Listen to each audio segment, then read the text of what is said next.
just an incredible couple. For those of you that know Dan and Jeanne well, Dan is the quiet, strong cowboy type, and Jeanne is all the bubbly personality drive. I cannot think of anybody who is more deserving than Dan and Jeanne Carver in connecting not just Oregonians, but connecting urbanites throughout the United States to where their food and fiber comes from.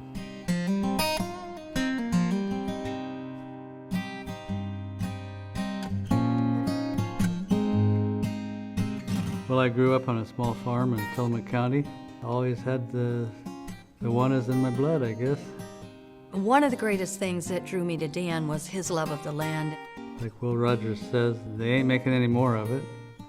So it's a good investment. It's a very challenging field to be in. It's probably the hardest vocation you could ever possibly attempt to make a living at. And so I felt if I could make it in agriculture, I was at the top of the heap.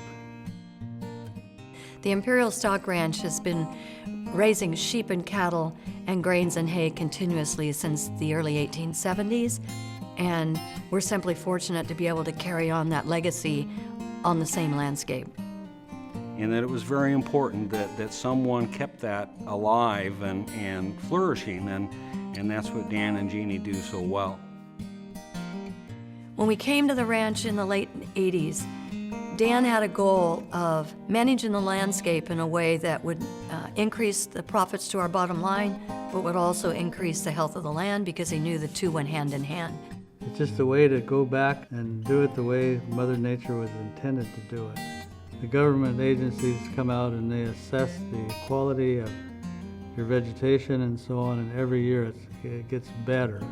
And they've been very successful in taking one of the oldest, most historic ranches in Oregon, changed its entire model in really a blink of an eye, and it's a success story.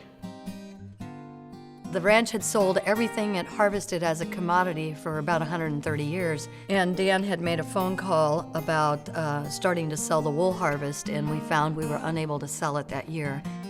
Dan looked at Jeanne, who had a fondness for the sheep, and said, the sheep are gone unless you can find a way to make them economically sustainable. And that single phone call was really the inspiration to start thinking differently and making the changes which led us into the market in a different way. You know, you wake up one day and the world as you know it is no longer, and you know, you have to be creative, and in Jeanne's case, you have to be a dreamer.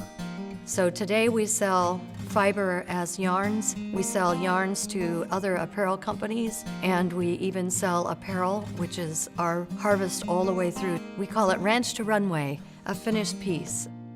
Just the way the consumer is gradually changing to wanting to know where the product comes from, if he eats it or wears it or whatever. He's very interested today in knowing the background of the product. They want to connect with our lives with us. We become family. We're family now. All we do is simply share our little piece of it with visitors and customers today.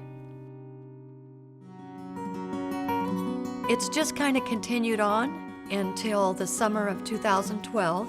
We'd both been outside, we came in, and there were a lot of phone messages, and one of the gentlemen that had called started asking about our yarns with product development for Polo Ralph Lauren in New York.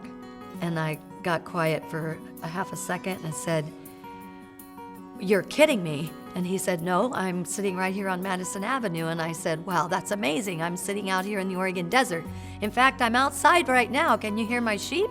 Ralph Polo Lauren, we're going to outsource completely American products to make the U.S. Olympic team sweaters. And what did we have last year?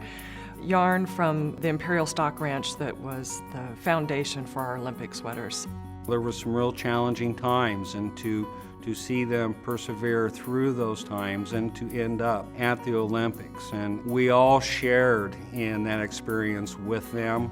It is a little piece of us. It's a little piece of Oregon, and that's a big deal. This Ag Connection Award is not something that Dan and Jeanne ever expected, but it was very much deserved. They deserve this award through their hard work and their commitment to agriculture and their willingness to make those connections with all Oregonians, and frankly with people throughout the world. They are more than just members of my organization, more than Jeanne just being a board member of the Agribusiness Council of Oregon. I consider them both really important friends and people in my life.